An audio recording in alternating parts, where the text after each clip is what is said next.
Graças a Deus. Tome a sua Bíblia, por favor. Nós estamos com uma série de testes aqui no santuário.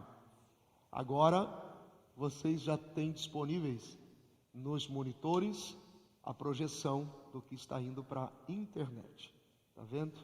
Quando a casa está mais cheia e as colunas atrapalham um pouquinho, os monitores vão auxiliar.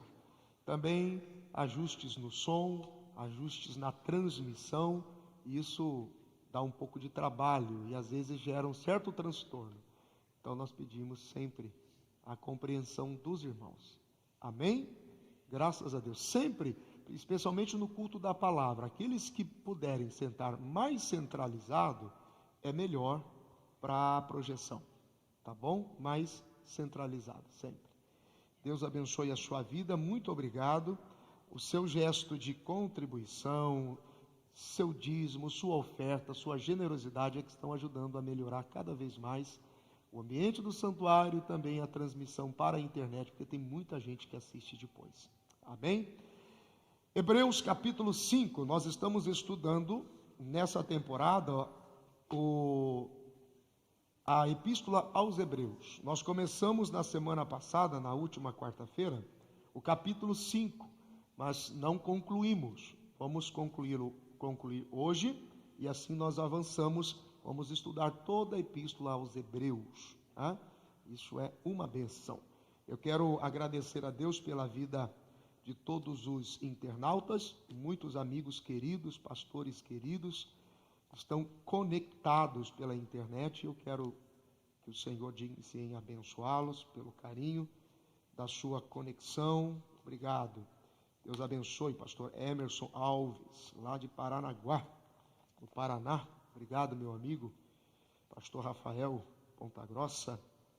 Também os irmãos lá de Foz do Iguaçu, nossa cidade, são pessoas que nos acompanham, e tantos outros. E os alunos da nossa escola de interpretação bíblica, que também esse sinal vai para eles como a nossa live semanal. Aquela live que eu fazia nas quintas, já não faço mais, fica tudo aqui. Então a gente faz uma coisa só, né? Fala com a igreja, faz a live e vai para os alunos da interpretação. Amém, meus irmãos? Maravilha. Capítulo 5, Epístola aos Hebreus, capítulo 5, por favor. Versículo 1. Porque todo sumo sacerdote, tomado dentre os homens, é constituído a favor dos homens nas coisas concernentes a Deus, para que ofereça dons e sacrifícios pelos pecados, e possa compadecer-se eternamente dos ignorantes e errados, pois também ele mesmo está rodeado de fraqueza. E por esta causa deve ele, tanto pelo povo, como também por si mesmo, fazer oferta pelos pecados. E ninguém toma para si esta honra, senão o que é chamado por Deus, como por exemplo Arão. Assim também Cristo não se glorificou a si mesmo, para se fazer sumo sacerdote, mas aquele que lhe disse: Tu és meu filho, hoje te gerei. Na semana passada, nós trabalhamos do versículo 1 ao versículo 5, e chamamos a atenção dos irmãos, ou pelo menos nós destacamos, as qualidades e as limitações do sacerdócio humano, quanto do serviço para com a igreja e para com os demais. Destacamos a atitude terna e de misericórdia para com o trato, para com o cuidado, para com o pastorado da igreja como um todo, e daquelas pessoas que o Senhor confiou e estabeleceu para que pudessem ser conduzidos, né? O pastor José Carlos deu uma expressão muito engraçada, que ele diz assim: eu vou levar você até a portinha do céu, pelo menos eu vou trabalhar por isso, né? Então isso é bem interessante. E chamamos a atenção de que todo o sacerdócio humano, toda a liderança humana, todo aquele que conduz, que trabalha, que pastoreia, que se torna mordomo, que é o que administra esse ambiente, esse senso de entendimento, de conectar pessoas com Deus, precisa ter em mente que isso é um dom de Deus, é uma chamada de Deus, e o fato de eu estar pastoreando, conduzindo, liderando, não me faz melhor do que você. Pelo contrário, eu sou tão parecido quanto você. O que pesa sobre mim é a responsabilidade de ajudar você nessa condução, nesse caminho, nessa relação com Deus.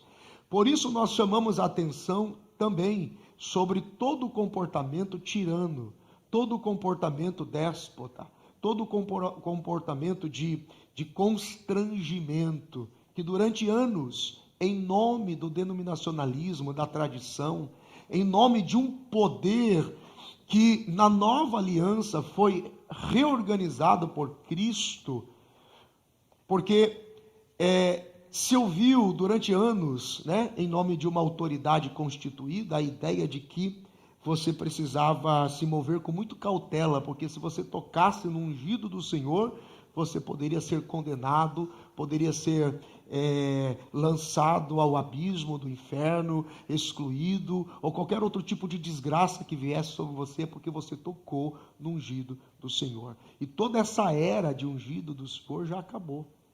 Não existe esse ungido do Senhor.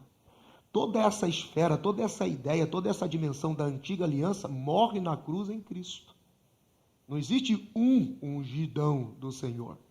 Porque agora somos todos gerados nele, todos gerados no Espírito dele, Cristo. E em Cristo compartilhamos do direito, da legitimidade, da autoridade que veio e se estabeleceu sobre nós. Então, se existe alguém que é ungido do Senhor, somos todos nós. Só que isto era usado como imposição ou como sequestro da mente religiosa das pessoas. Porque todo líder autoritário e déspota, ele precisa pastorear uma igreja infantilizada. Porque a igreja infantilizada depende do ditador, e o ditador depende da igreja infantilizada. Porque um líder ditador e déspota, ele não consegue pastorear crente adulto. Entendeu? Porque criança você briga, ordena, determina e diz, vai para o cantinho, fica quieto, não te surro. Ele fica lá morrendo de medo. O adulto não. Por que o senhor está falando isso? Da onde o senhor tirou isso? Não, porque eu sou ungido do Senhor. Essa fase já foi. Já passou. Já acabou. E quando o escritor aos Hebreus chama a atenção disso, dizendo que o pastoreio e a condução teria que ser terna a respeito dos ignorantes e os que caminham em erro, porque também o tal sacerdote tem uma predisposição para as mesmas fraquezas, não existe outro mediador entre Deus e os homens. Nenhum apóstolo, nenhum pastor, nenhum evangelista, nenhum mestre, nenhum profeta. Não existe outro indivíduo, outra figura que possa mediar você com Deus. Só Cristo. E ninguém mais. Toda essa herança é herança de igreja católica. Aquela coisa de olhar para o Papa, para o padre, aquela coisa de entendeu? Isso foi transferido denominacionalmente. Então é debaixo dessa imposição que se peca, se erra, se nega, negligencia, exclui pessoas, matam pessoas, destroem com a vida das pessoas. Não existe mais isso. A Bíblia diz, Apocalipse capítulo 5, escreve sobre isso, Pedro ressalta sobre isso, somos reis e sacerdotes nele, ungidos nele, compartilhamos da graça dele, compartilhamos do favor dele, compartilhamos da misericórdia dele. Esse negócio de que se eu orar Jeová te mata, sai fora desse lugar, sai fora desse ambiente, porque isso aí vai destruir a sua vida. Percebe? É sobre isso que nós falamos na semana passada. Toda autoridade que o Senhor estabelece e constitui, ela precisa estar revestida de autoridade. E toda autoridade, ela é composta por legitimidade, direito e capacidade. Legitimidade, direito e capacidade, para quem quer anotar, senão depois pode pegar no canal. Toda autoridade estabelecida pelo Senhor, esse revestimento de autoridade sobre toda pessoa que o Senhor estabelece para, como mordomo, administrar essa relação do povo, na condição do povo, foi quando eu chamei a atenção, porque a religião produz prosélitos, a religião produz religiosos e perpetua a imagem da religiosidade escrava, opressora e maligna, porque toda a ideia é que para se aproximar de Deus você tem que pagar sempre alguma coisa, e para que você seja perdoado definitivamente você tem que sofrer muito, e só depois que você for para o fundo do poço e que sua vida tiver virada em desgraça, aí sim, chegou-se no consenso de que Deus decidiu te amar. Decidiu realmente gostar muito do irmão. Porque o denominacionalismo baseado na lei, na antiga aliança, prevê isso. O evangelho não é isso. O evangelho é um ambiente leve, de libertação absoluta, e não de liberdade para ficar simplesmente oprimido para o erro ou para pecar. Pelo contrário, a graça ela é libertadora quando ela é graça liberada e entendida e aceita, ela é libertadora. Bendito seja o nome do Senhor. Então existem pessoas que vão na contramão disso, porque existem pessoas, por exemplo, que até têm direito de estar onde está, mas não tem legitimidade, porque na posição que ele está, ele se utiliza ou ele se vale da opressão ou da posição para oprimir, constranger, obrigar, humilhar, diminuir. Então tem gente que pode ter direito, mas não tem legitimidade, tem gente que tem legitimidade e não tem direito, tem gente que tem direito e legitimidade, mas está no lugar sem capacidade. Então todo revestimento de autoridade tem que ser legítimo, tem que ter direito, tem que ter capacidade também. O que mais que a gente destacou, porque foi muito rápido na semana passada, com relação ao que é legítimo, ao que é de direito e ao que é de capacidade, nós temos alguns exemplos. Por exemplo, exemplo de Moisés. Tinha a legitimidade, ele recebeu de Deus o direito, porém perdeu totalmente a sua legitimidade e a condição de continuar quando ele fere a rocha.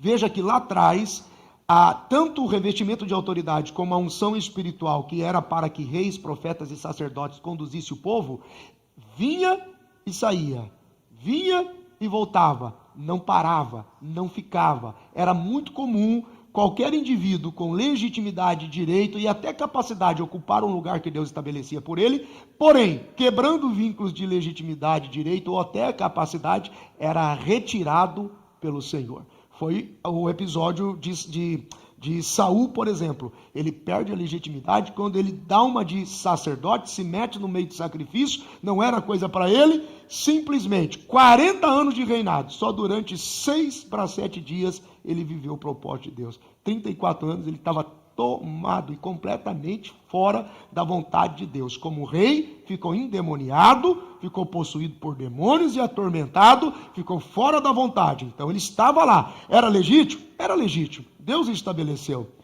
Eu me arrependi de ter feito Saul rei, porque não tem nada a ver com o povo. Ele tinha o direito de estar? Tinha o direito, porque o processo havia sido estabelecido sobre ele. Então, era legítimo, tinha o direito, tinha capacidade? Tinha. Mas ele atropelou, ele foi no contramão do propósito, se meteu na função do sacerdote, rompeu com o que Deus havia estabelecido, foi rasgado dele o reino de Israel. Percebe que coisa interessante? Não é muito diferente não. Por isso que algumas pessoas perguntam assim, como pode fulano, ciclano, beltrano conduzir, fazer, levar adiante? Porque algumas pessoas conseguem até fluir no propósito por 1, 2, 3, talvez até 7 anos, mas podem passar 50 anos num lugar pastoreando um povo completamente endemoniado. Porque pode ser que uma igreja que é composta de publicanos e pecadores seja pastoreada por um hipócrita, fariseu e religioso. Pode acontecer? Pode. Por que Deus permite? Porque cada povo tem o líder que merece. Enquanto o povo infantil, líder fariseu. Agora, no momento que o povo se ergue e diz assim, nós pensamos, e tem mais na Bíblia do que a gente pode imaginar, começa um rompimento. As pessoas não ficam lá, as pessoas se movem naquele lugar, e vão procurar um lugar onde o evangelho tem significado, e onde tudo que se faz realmente tenha significado. É isso que o escritor ele comenta sobre nós, sobre essa ação, sobre essa movimentação. Hoje nós somos corpo de Cristo, o único ungido rei e sacerdote, O único ungido aqui é Cristo. E à medida que nós participamos no corpo dele, porque o Espírito Santo veio e não se retirou, veio e ficou sobre nós.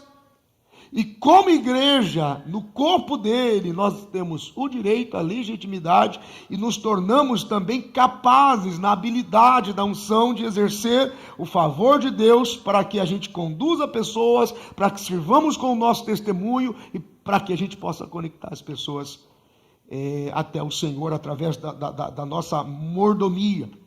O que nós temos é a diversidade de dons, mas Paulo escreve a 1 Coríntios capítulo 12, versículo 1 a 5, há diversidade de dons, mas o Espírito que opera é o mesmo. É um só. E isso, ao mesmo tempo que ele é confrontador, ao mesmo tempo ele é libertador. Quando Paulo escreve a Timóteo na primeira carta, capítulo 2, versículo 5, dizendo que não há outro mediador, porque alguns se sentem como os canais absolutos da conexão com Deus. Se eu te perdoar, Deus te perdoou. Se eu não te perdoar, você está condenado para sempre. Aonde está isso? Não existe isso.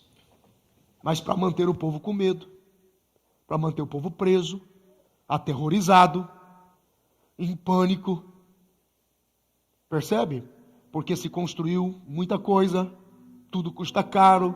Imagina se as pessoas descobrem e começam a ir embora. Como é que a gente mantém isso? Percebe? Então é libertador.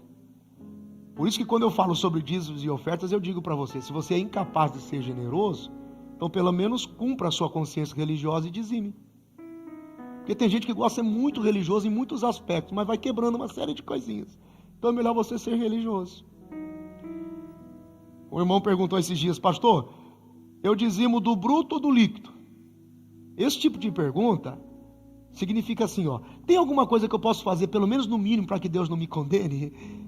E se eu fizer alguma coisa a mais, eu sou bem privilegiado? Se você o ama em generosidade, não pesa líquido ou bruto, pesa generosidade. Tem pessoas que trazem valores.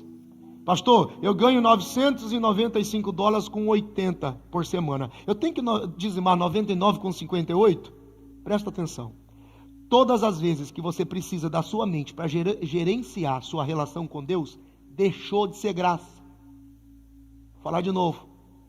Todas as vezes que você precisa da sua mente para gerenciar se o que você faz ou deixa de fazer melhora a sua relação com Deus, deixou de ser graça. É 99 com 58? Dá 100, irmão. Eu não preciso fazer conta. Acabou a conta. Não, mas é que na minha mente eu preciso ser muito correto com Deus. Porque você acha que vai mudar alguma coisa? Não tem nada que você faça mais que muda o que Ele já fez por você. Nem o que você deixa de fazer. Mas o erro e o pecado está em usar a sua mentalidade para administrar a sua relação com Ele. Isso é em casa, isso é na família, isso é com os filhos, isso é no casamento, isso é na empresa, isso é nos negócios. Você precisa fazer conta. Precisa usar a mente para tentar dimensionar o que vai ser bom, o que vai ser ruim. Deixou de ser graça. Você simplesmente faz. Será que eu preciso orar? Será que se eu orar 5 minutos por dia, Deus vai me ajudar? Mas e se eu orar 7? Ai, mas eu só orei 2, então Deus não me ama. Usou a mente para dimensionar, deixou de ser relação de liberdade.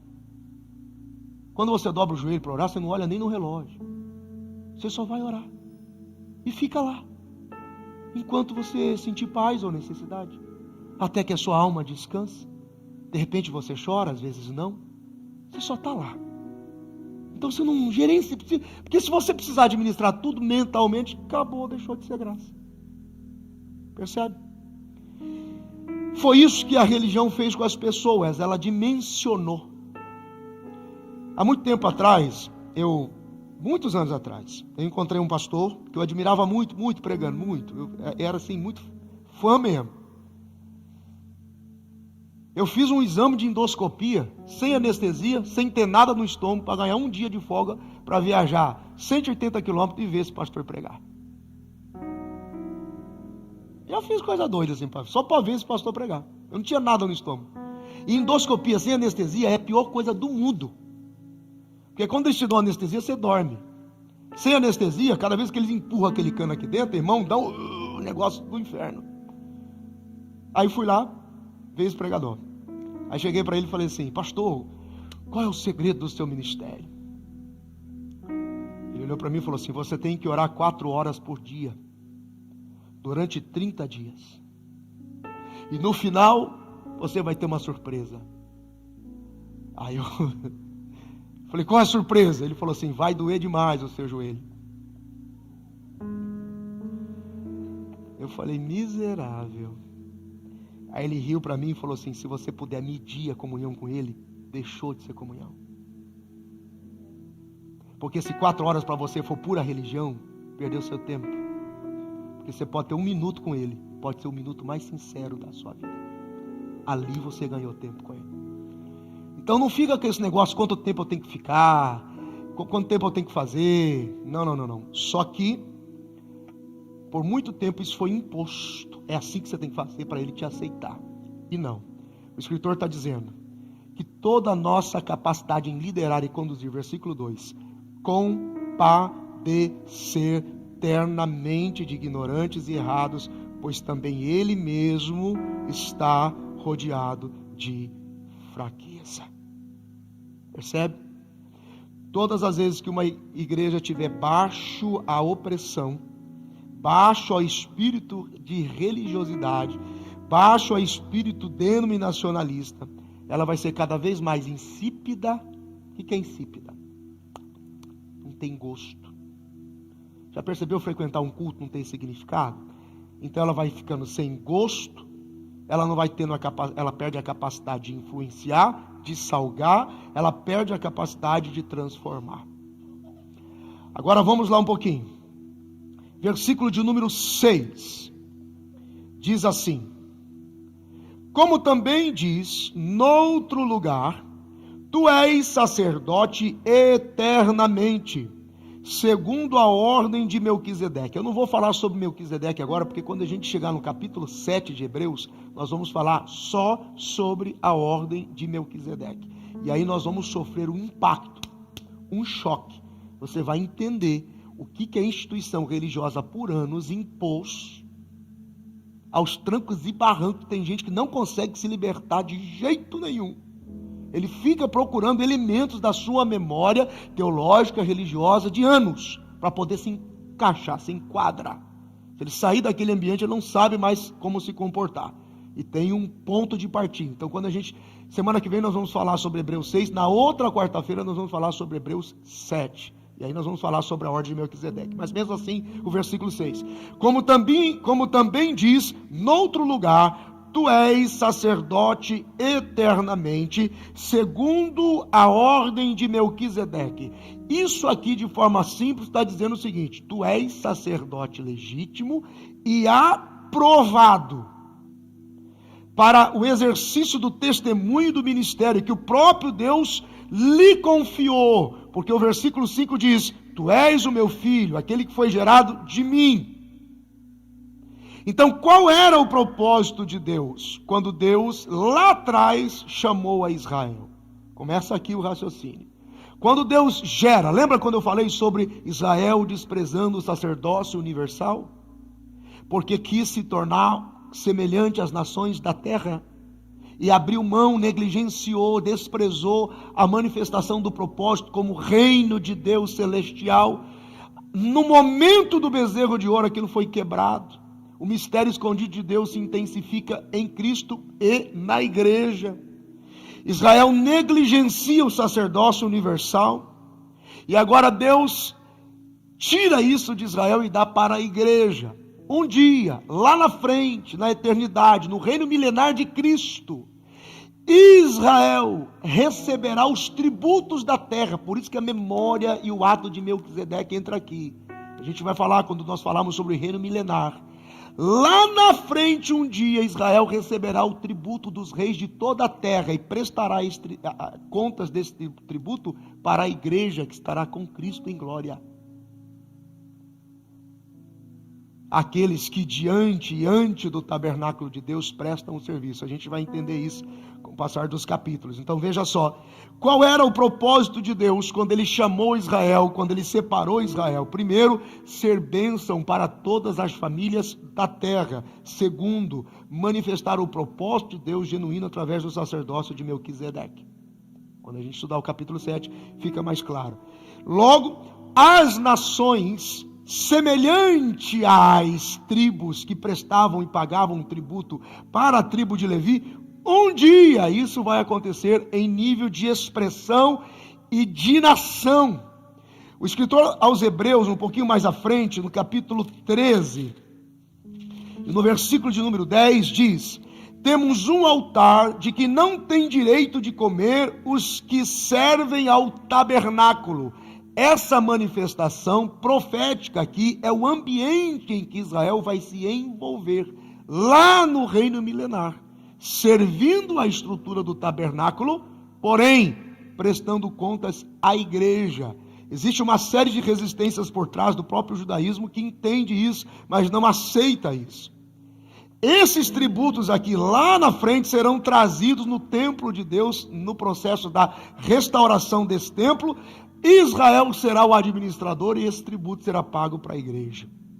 Versículo 6 diz: tu és sacerdote eternamente, segundo a ordem de Melquisedeque. Esse sacerdote que foi estabelecido no trono de marfim, que então, quando da manifestação dessa cidade sobre o governo milenar, esse sacerdócio eterno, em um ambiente de tabernáculo e manifestação de glória eterna, receberá das nações todo joelho que se dobra, todo tributo que se paga de cada príncipe e rei.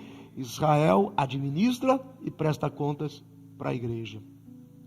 Versículo de número 7: o qual nos dias da sua carne, oferecendo com grande clamor e lágrimas, orações e súplicas ao que podia livrar da morte, foi ouvido quanto ao que temia. Lembra quando nós falamos no capítulo 1 do escritor aos Hebreus? Está no canal da igreja.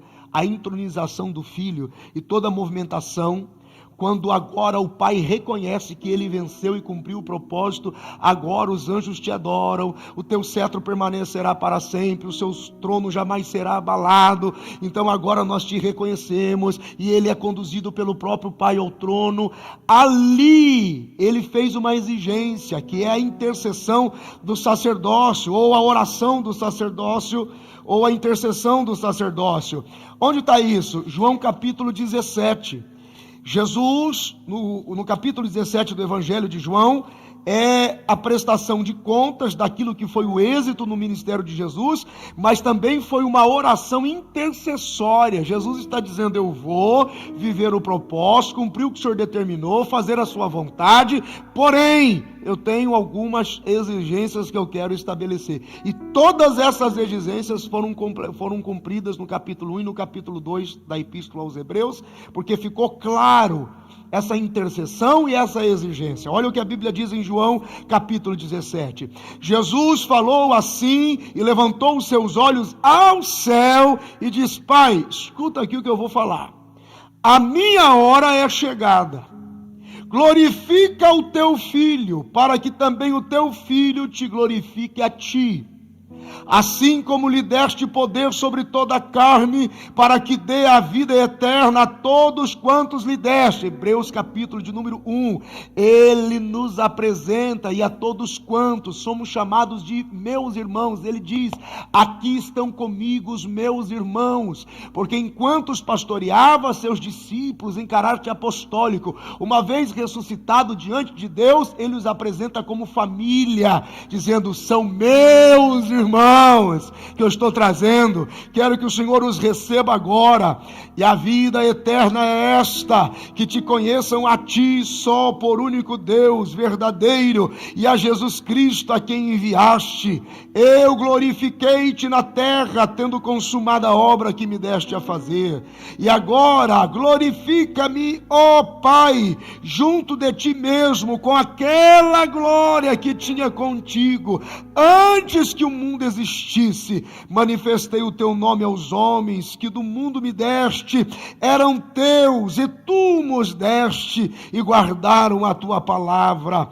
Agora já têm conhecido que tudo quanto me deste provém de ti, porque lhes dei as palavras que tu me deste, e eles as receberam, e têm verdadeiramente conhecido que saí de ti, e creram que me enviaste. Veja, tudo é teu, tudo é para ele, por ele, para para Ele, para a glória dEle, tudo veio dEle, tudo foi em função dEle, o povo é dEle, a vontade é dEle, o propósito é dEle, o querer é dEle, a ação é dEle, a obra é dEle. O Filho o tempo todo reconheceu que tudo era dEle.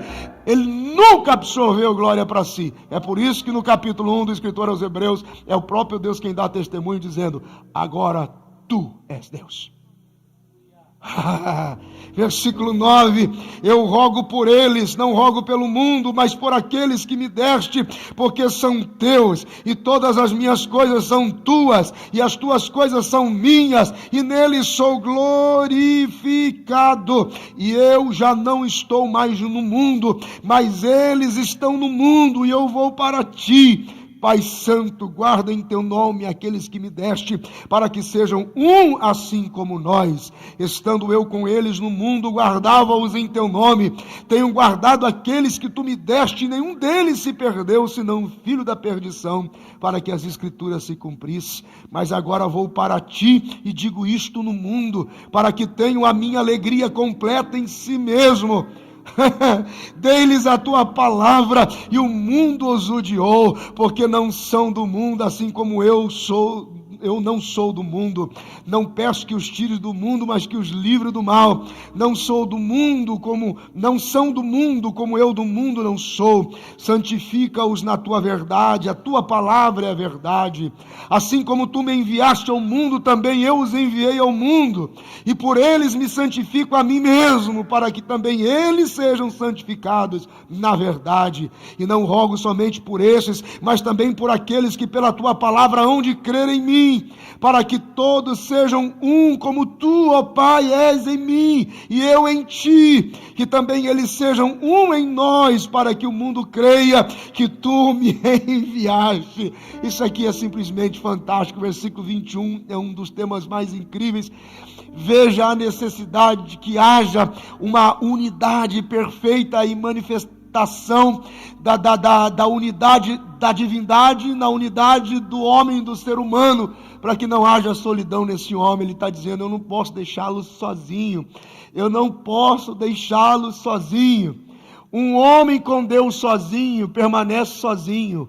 O que é isso, pastor? Vou te explicar. Um homem com Deus sozinho permanece sozinho, mas um homem com mais alguém manifestando a graça de Deus, ele nunca estará só, porque nós somos gerados para manifestar Deus através das pessoas. Então é Cristo quem diz o tempo todo: testifica neles, por eles, através deles, e que eles sejam um, e que eles não se separem, que eles estejam próximos, que eles unam as suas mãos, e que eles trabalhem juntos. Algumas pessoas têm mania de se isolar. Você conhece alguém que se isola? Não preciso de comunidade, não preciso frequentar culto, não preciso aprender da Bíblia, não preciso fazer nada, é só eu e Deus. Tem gente que fica tão isoladamente só ele e Deus, que em algum momento ele acaba se tornando o próprio Deus dele. Você está entendendo? Você conhece gente assim? Não preciso de culto, preciso de igreja, preciso de lugar nenhum, porque só eu, Deus me dá, Deus me fala, Deus me mostra. É de uma ignorância sem precedente. Sabe por que essas pessoas se isolam? Porque não têm coragem de serem confrontadas, criticadas na sua maneira de pensar e agir. Percebe? E Cristo está batalhando na oração intercessória, dizendo: para que todos sejam um, para que eles tenham tudo em comum. Ó Pai, e o és em mim e eu em ti, que também eles sejam tudo com a gente, um em nós. Percebe a diferença entre a religião e o evangelho? Vocês conseguiram? A religião é tudo eu, o denominacionalismo é tudo eu, o evangelho é tudo nós, conosco, para nós, tudo junto, todo mundo junto. Você está entendendo? Não é eu, a religião é eu mando aqui. Não, o evangelho é nós fazemos isso acontecer. Percebe? A linguagem é diferente. E eu dei-lhes a glória que a mim me deste, para que sejam um como nós somos um. Eu neles e tu em mim, para que eles sejam perfeitos em unidade, e para que o mundo conheça que tu me enviaste a mim, e que os tens amado, e eles como me tens amado a mim.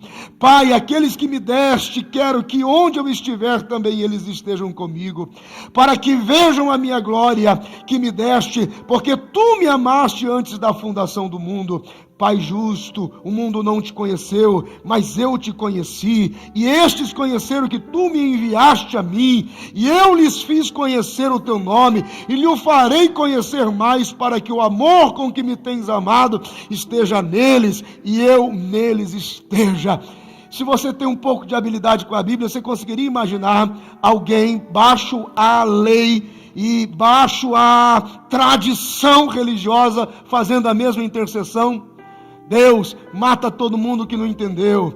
Deus, essas pessoas que não me reconheceram. Deus, percebe?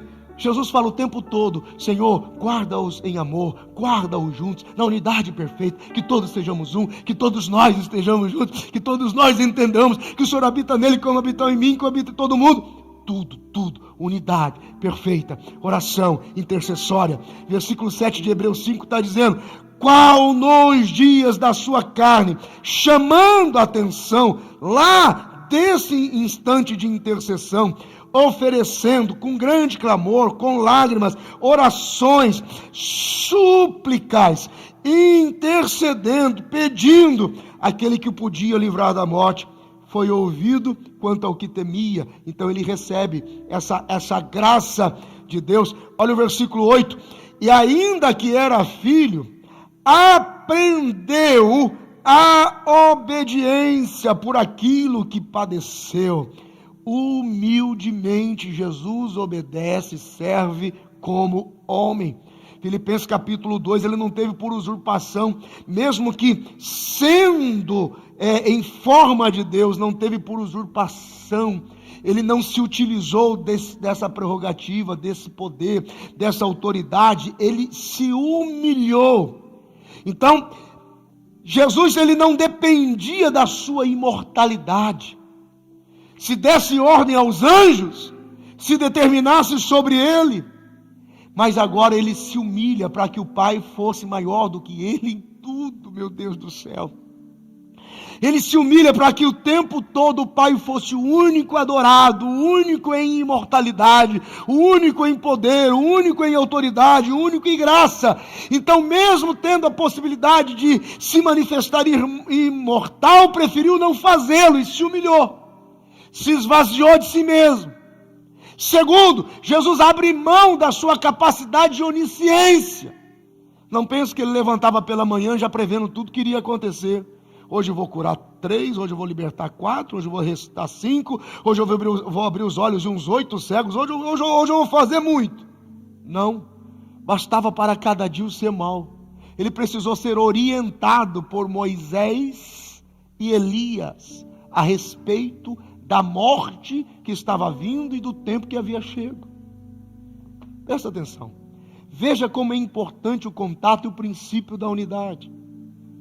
Por que simplesmente Deus não fez com que ele sentisse no espírito, ou que por alguns instantes ele se utilizasse da onisciência dele e pudesse prever o que estava por vir? Foi tão importante o comunicar e o compartilhar. Era como se Deus dissesse para Moisés: Moisés, lembra daquela oportunidade que você teve que enfrentar Faraó? Lembra daquela circunstância que eu te mandei gaguejando, ou fanho, ou com problema na língua? Lembra daquela situação que eu te mandei falar com o Faraó e o negócio ficou difícil, porque você tinha que encarar, porque a morte era certa e tinha que tirar o povo de lá? Lembro.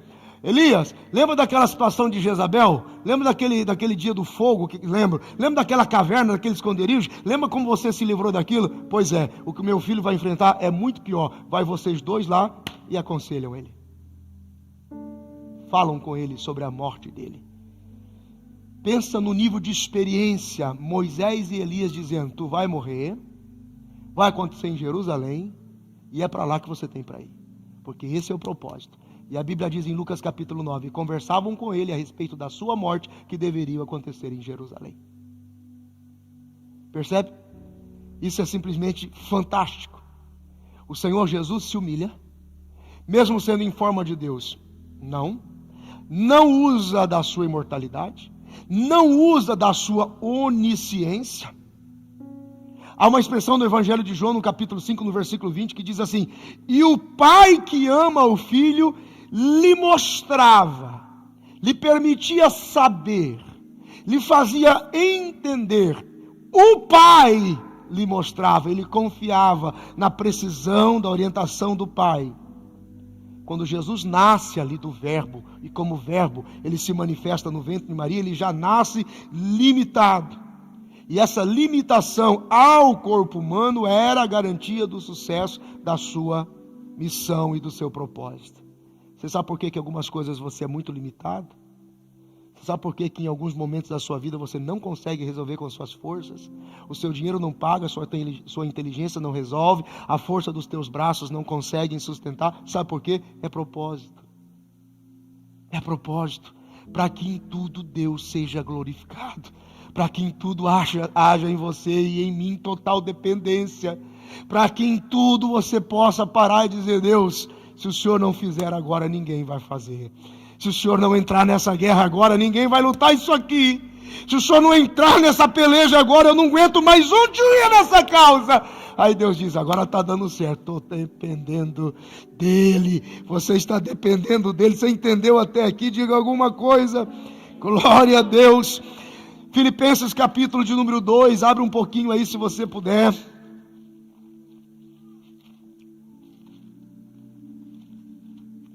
Filipenses capítulo de número 2.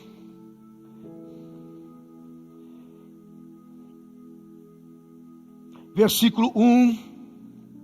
Portanto, se há algum conforto em Cristo, se há alguma consolação de amor, se há alguma comunhão no Espírito, se há alguns entranháveis afetos e compaixões, completai o meu gozo para que sintais o mesmo, tendo o mesmo amor, no mesmo ânimo, sentimento ou sentindo uma mesma coisa. Nada façais por contenda ou por vanglória, mas por humildade.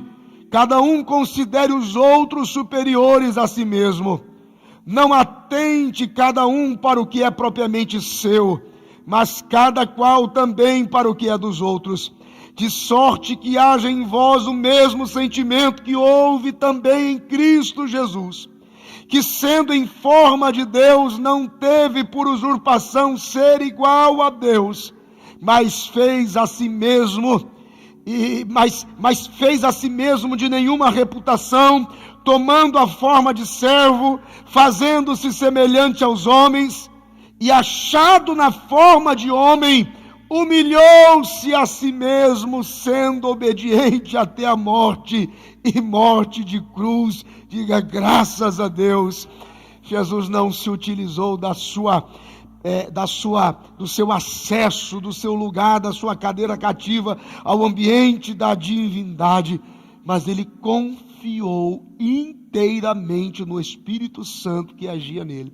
Ele confiou inteiramente no Espírito Santo, plenamente no Espírito Santo, que estava ativo nele. Nem fogo do céu ele quis fazer descer, para que não houvesse nele um testemunho do mesmo Espírito ou do Espírito de Elias. Não é para esse tempo. Mas eu confio plenamente que o Espírito Santo ativo em mim, fazendo em mim, gerado em mim, com um propósito que foi gerado em mim. Bendito seja o nome do Senhor. Ele abre mão, não se utiliza da sua imortalidade. Ele abre mão da sua onisciência, não a utiliza. Ele poderia ter agido no espírito de Elias, ele preferiu não agir no espírito de Elias, porque ele desejou se mover e agir total e completamente no Espírito Santo do Senhor, o Espírito Santo de Deus que estava nele.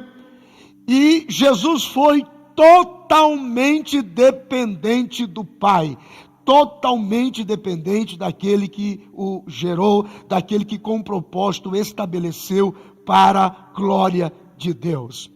Versículo de número 8, mais uma vez de Hebreus 5. E ainda que era filho, mesmo sendo filho do Altíssimo, com todas as prerrogativas, com todo o direito, com todo o acesso, com todo o poder, aprendeu a obediência por aquilo que ele iria padecer, por aquilo que ele padeceu. Versículo 9: e sendo ele consumado, veio a ser a causa da eterna salvação para que todos os que lhe obedecem, ou seja, por causa da obediência por aquilo pelo qual ele padeceu, ele foi devidamente aprovado, devidamente aceito, tornou-se suficiente no sacrifício de cruz. Versículo de número 10: chamado por Deus sumo sacerdote, segundo a ordem de Melquisedeque, a sua ordem sacerdotal legítima. E aí a gente vai entender porque que essa ideia do ungidão do Senhor do Antigo Testamento deixou definitivamente de existir. Versículos 11, 12, 13 e 14, veja as qualidades quanto à exigência do sacerdócio, quanto da legitimidade, direito e capacidade do exercício para o sacerdócio cristão. Versículo 11: do qual muito temos que dizer, de difícil interpretação, porquanto vos fizestes negligentes para ouvir. Perceba que congregações são montadas assim, ó. Toda congregação vai ter o líder sacerdócio cristão que merece. Então toda a infantilidade de uma congregação e a ignorância permanente nela vai lhe impedir de ter acesso a níveis de revelações mais altos, mais elevados. Porque da qual muito temos que dizer, de difícil interpretação, porquanto vos fizestes negligentes para ouvir. Porque, e olha que eu não estou nem sendo chato, que essa igreja devia estar cheia, né? Mas, vamos lá, sem querer ser chato, percebe? Não tem como você pastorear aqueles que ainda infantilizados têm difícil interpretação de coisas complexas. Aí passa uma dor, desiste, outra dor vai embora, outra dor abandona, outra dor não vem mais, outra dor não consegue romper, não consegue caminhar. Versículo 12: porque devendo já ser mestres, pelo tempo ainda necessitais que vos torne a ensinar quais sejam o beabá, o ABC. Será que eu dizimo do líquido? Será que eu dizimo do bruto? Será que eu oro 10 minutos? Será que eu oro 5 minutos? Será que eu tenho que ler a Bíblia toda? Será que ainda necessitais que vos torne a ensinar quais sejam os primeiros rudimentos das palavras de Deus, e vos haveis feito tais que necessitais de leite, porque não suportam o mantimento sólido? Versículo 13: porque qualquer que ainda se alimenta de leite não está experimentado na palavra da justiça e não passa de um menino. E tem líderes que adoram pastorear congregação de menino, congregação de infantis. Versículo 14: mas o mantimento sólido é para perfeitos.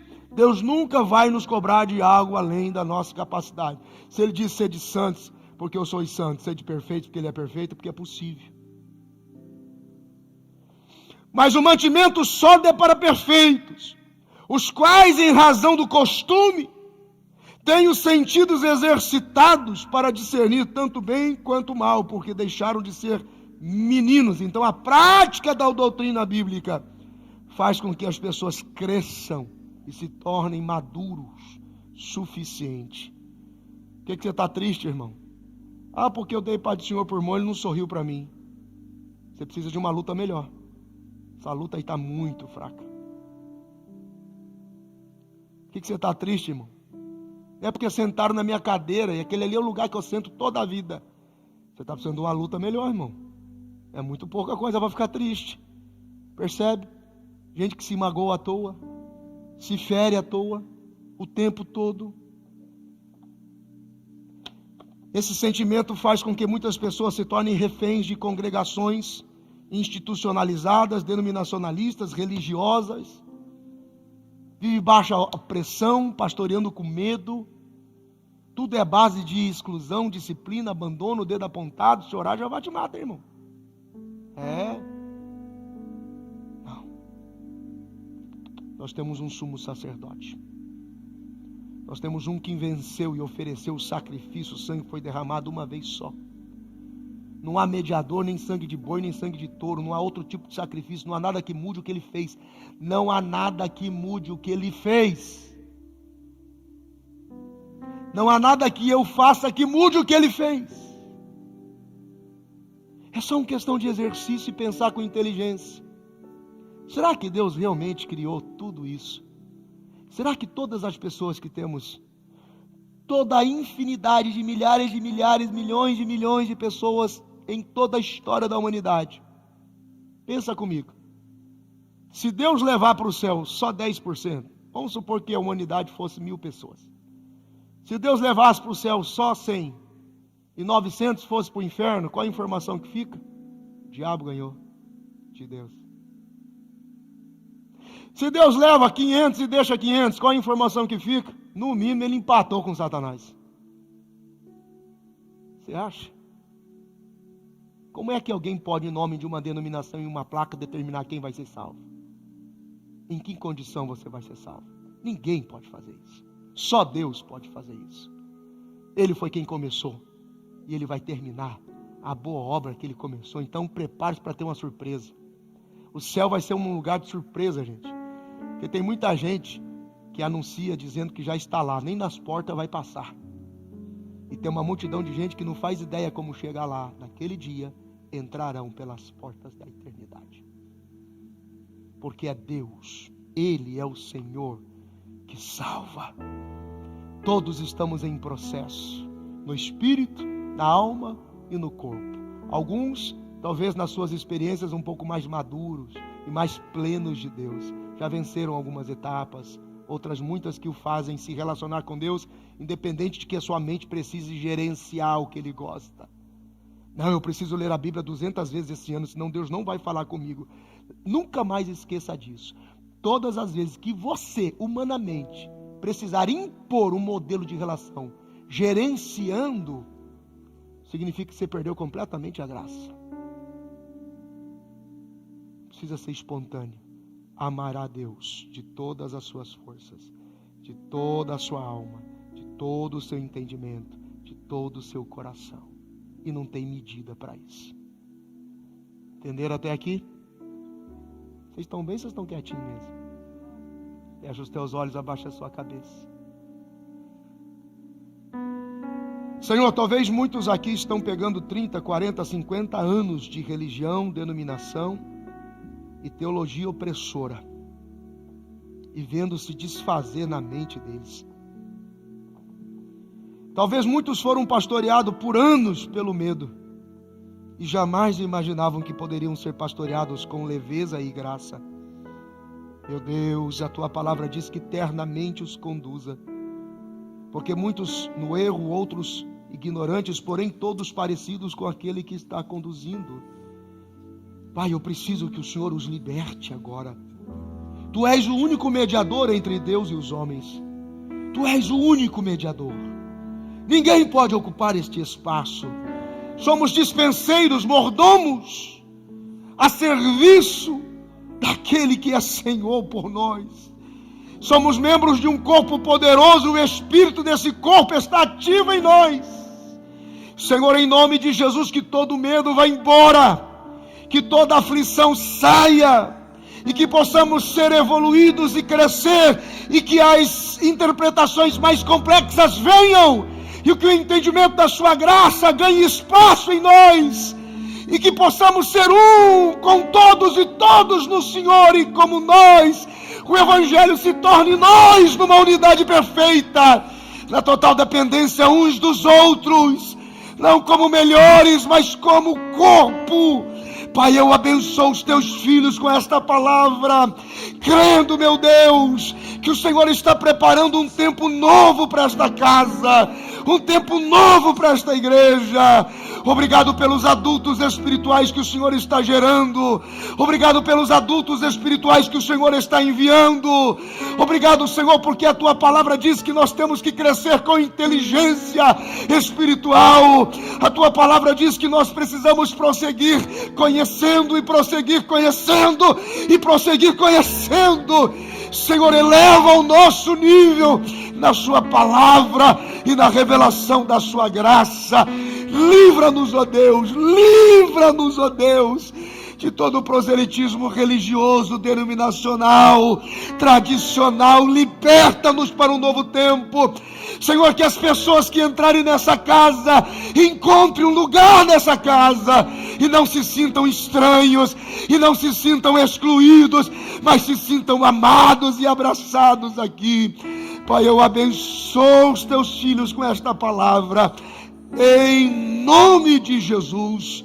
Diga graças a Deus. Amém. Que Ele cresça, que eu diminua, que Ele apareça, que eu me constranja com a tua glória, de todo teu amor, infinita unidade, servo de todos os irmãos. Que Ele cresça, que eu diminua, que Ele apareça, que eu me constranja com a tua glória e todo teu amor, infinita unidade, servo de todos os irmãos. Vamos cantar mais uma vez, mais uma vez. Que Ele cresça, que eu diminua, que Ele apareça, que Ele apareça, que eu me constranja com a tua glória e de todo teu amor, infinita unidade, servo de todos os irmãos. Diga graças a Deus. Amém, meus irmãos. Aleluia. Obrigado por você ter vindo. Deus abençoe a sua vida, a sua casa, a sua família.